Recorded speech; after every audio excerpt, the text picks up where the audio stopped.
चलिए हम आज कुछ सेटिंग्स देखते हैं, जैसे कि प्रिंट निकालना है या डेट चेंज करना है। हम कैसे देखते हैं, जैसे कि हम इस बिल का, इस डे बुक का अगर मतलब मुझे इसका प्रिंट निकालना है तो अल्ट पी आप दबाओगे और यहाँ से करेंट पे जाके अगर प्रिंटर है तो प्रिंट करोगे तो डायरेक्ट प्रिंट निकल जाएगा। अगर प्रीव्यू देखोगे तो यहाँ से आप प्रीव्यू देख सकते हो। तो बिल ये इस तरह से आपको दिखेगा, जूम कर सकते हो, ये आ जाएगा, ये डायरेक्ट प्रिंट निकल जाएगा। इस स्टेप से हम बाहर गए। अगर आप इसको सेव करना चाहते हो तो यहाँ से प्रिंट पे जाओगे ना तो सेव करने के लिए एक बॉक्स आएगा। अगर प्रिंटर रहता तो निकल जाता, नहीं तो सेव करने के लिए बॉक्स आएगा। और यहाँ पे डेस्कटॉप में मैं इसको डबल आर के नाम से जैसे सेव कर दी। अब इसको मिनिमाइज किए तो यहाँ पे देखो डबल आर के नाम से ये डायरेक्ट बिल निकल जाएगा। लेकिन अगर मैं क्या कर रही हूँ, जैसे डे बुक में गई, ये डे बुक में हम क्या किए हैं, एक सामान खरीदे हैं या हम किसी को बेचे हैं, तो हम क्या करेंगे, उसको बिल निकाल के देंगे। जैसे इसको बेचे हैं तो इसको बिल निकाल के देना है तो हम अल्ट पी या तो प्रिंट पे जाएंगे और यहाँ से अगर करेंट में गए, हमको प्रीव्यू देखना है तो यहाँ से प्रीव्यू।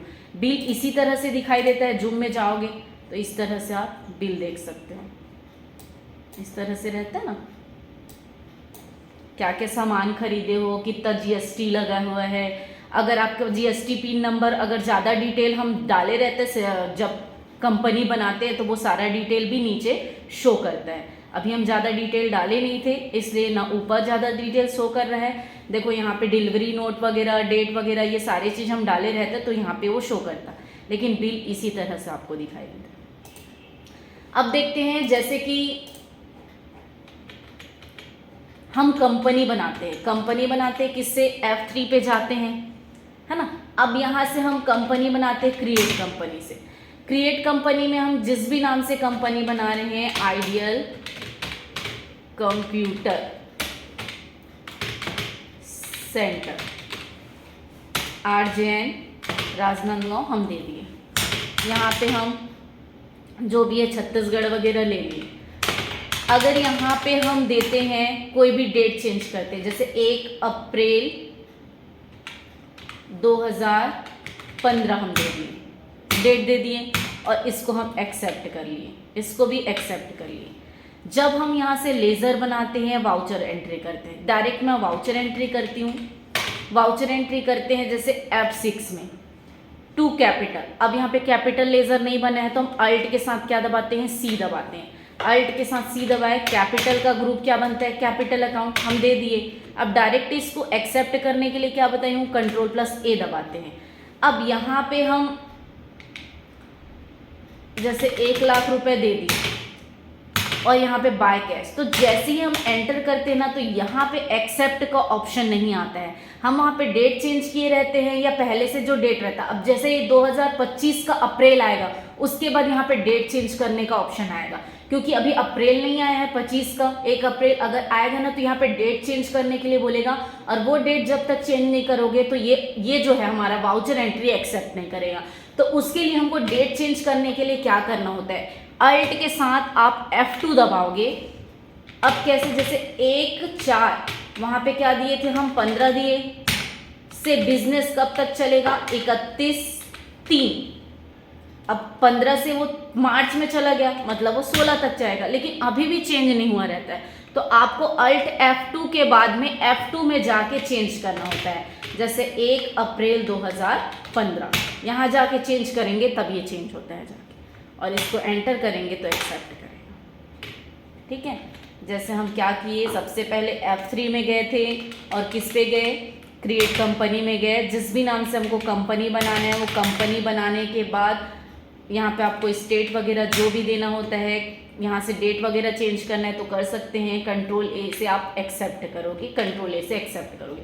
जब आप वाउचर बनाओगे और कोई भी वाउचर में दिक्कत आता है, लेज़र आप यहाँ से बना सकते हो या Alt+C से। जैसे मैं यहाँ पे फिर से बना ली, मैं कैपिटल का कैपिटल अकाउंट, जैसे अब यहाँ पे दिए, आपको दिखा रही हूँ मैं, 1 लाख रुपए, और ये ज़्यादा ही हो गया, 1 लाख, और बाय क्या, कैश। तो देखो एंटर कर रहे हैं तो ये डेट एरर दिखा रहा है। यहाँ पे क्या डेट लेने बोल रहा है, 1 अप्रैल 2024, लेकिन यहाँ पे है क्या, 31 मार्च 16 है, पहले वाला है। तो इसको हमको चेंज करने के लिए ये एक्सेप्ट करेगा ही नहीं, देखो एंटर करते जाएंगे वो वापस ऊपर आ जाएगा। तो इसको अल्ट F2 से क्या बोल रहा है, 1 अप्रैल 2024 से बिजनेस कब तक चलेगा, 31/3/25 तक।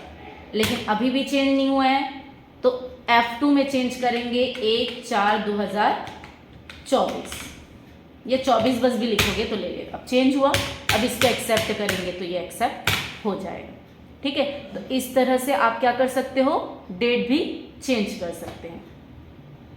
अगर हम यहाँ से वाउचर टाइम में जाते, खरीदा हो या बेचा हो, F9 हो या सेल हो, F8 हो, सेल परचेस में जाते हैं। जैसे मैं पार्टी नेम में जाती हूँ तो यहाँ से मैं क्रिएट, हर चीज़ का यहाँ पे क्रिएट ऑप्शन दिया हुआ है, ले सकते हैं। या अल्ट के साथ आप C प्रेस करोगे तो देखो वहाँ पे क्या हुआ, लेज़र ओपन होता है। क्योंकि वहाँ पे अगर आप लेज़र नहीं बनाए रहते हो तो डायरेक्ट अल्ट C से आप लेज़र बना सकते हो।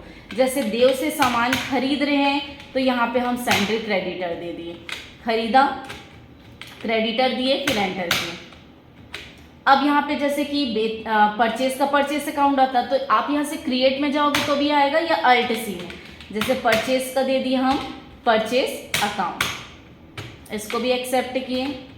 अब यहाँ पे देखो, अब मेरा कर्सर कहाँ पे है, नेम ऑफ आइटम्स, तो यहाँ पे अल्ट C दबाऊंगी तो नेम ऑफ आइटम्स मतलब स्टॉक आइटम्स के नेम आएंगे। जैसे मैं LG कंप्यूटर खरीद रही हूँ, अब यहाँ पे देखो क्या है, यूनिट मतलब आप किस पे लेते हो, पीस, पैकेट, बॉक्स, किस पे लेते हो। तो यहाँ पे भी अल्ट C दबाएंगे। जैसे पीस में है तो यहाँ पे हम पीस दे के इसको एक्सेप्ट करेंगे, फिर कंट्रोल A से एक्सेप्ट कर लिए। फिर जितना भी पीस ले रहे हो, कितने हज़ार में ले रहे हो, ये आप यहाँ पे दे सकते हो। तो कोई भी चीज़ अगर आप बनाना चाहते हो तो आप अल्ट C से बना सकते हो और कंट्रोल A से आप एक्सेप्ट कर सकते हो।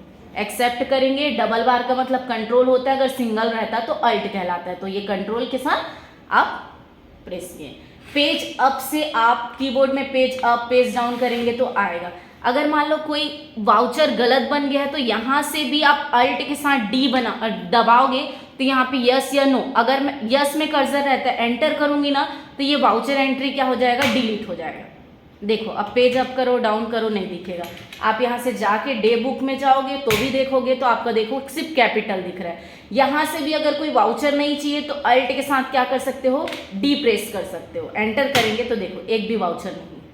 तो आप अल्ट D के साथ क्या कर सकते हो, किसी भी लेज़र को, किसी भी वाउचर्स को क्या कर सकते हो, डिलीट कर सकते हो। लेकिन ध्यान रखना कि वो करंट पे ओपन होना चाहिए। हम यहाँ से देखो क्रिएट के लेज़र से लेज़र बनाते हैं, स्टॉक आइटम से स्टॉक आइटम बनाते हैं, यूनिट से क्या कर सकते हैं, हम उसका सिंबल बना सकते हैं, कट्टा बोरा वगैरह।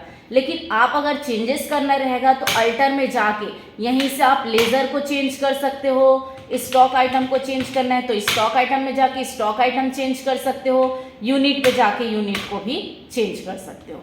तो इस तरह से क्रिएट से बनाया जाता है तो अल्टर से आप चेंज कर सकते हो। चार्ट ऑफ अकाउंट में जाओगे तो यहाँ पे लेज़र का ऑप्शन रहता है, तो यहाँ पे चेंज मोड का ऑप्शन है, यहाँ से भी जाके ये मोड देख सकते हो। तो यहाँ पे भी दिखता है ये आपका लेज़र वगैरह बना हुआ है ना। मल्टी अल्टर, एक साथ अल्टर करना है तो ये पूरा दिया रहता है। चार्ट ऑफ अकाउंट में गए, स्टॉक आइटम में भी जाओगे तो यहाँ पे दिया रहता है।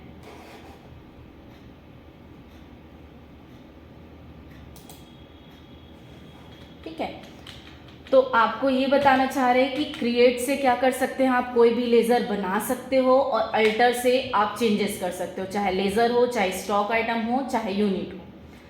तो हमारा टैली कंप्लीट हो गया है। अब आप आगे का नेक्स्ट वीडियो न्यू सब्जेक्ट के साथ स्टार्ट होगा। तो न्यू सब्जेक्ट के लिए आप आगे के वीडियो देखने के लिए मेरे चैनल को लाइक, शेयर एंड सब्सक्राइब करें। Thank you.